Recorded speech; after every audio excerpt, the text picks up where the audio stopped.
Tonight, we continue our in-depth election series on the big races in the general election here in Arizona. Republican Senator Martha McSally facing Democratic challenger Mark Kelly in a high-profile race that garnered a lot of national attention and, according to the Federal Election Commission, has become the most expensive Senate race in state history. News 4 Tucson's Eric Fink has more on where the candidates stand on the issues that matter most to Arizonans.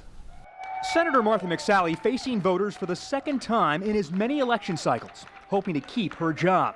Mark Kelly, the former astronaut, now newcomer to the political arena, leading in the polls throughout as Democrats eye a pickup on the Senate map in Arizona.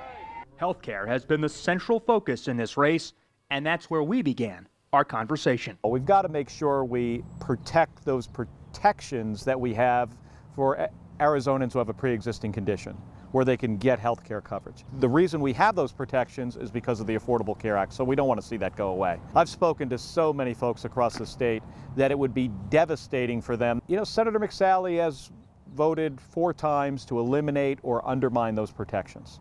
That's taking us in the wrong direction. I will always protect people with pre-existing conditions. The Affordable Care Act is failing people with pre-existing conditions, and Democrats and Republicans agree. What we can't have is the government take the whole thing over, which is what will happen if my opponent gets elected. You'll have private health insurance. 178 million people will lose their on-the-job health insurance. Medicare will collapse. We need ideas that will bring the cost down without having the government take the whole thing over. On President Trump's response to the coronavirus pandemic. A crisis of leadership at the very top. So no, this was not the way this should have been handled. You go back to February, the United States government, the administration in the White House knew that this virus was airborne, it was deadly, decided not to tell the American people about it. We got months behind, and every step along the way we've been a step behind. Well, I appreciate President Trump stopping travel from China right away in January.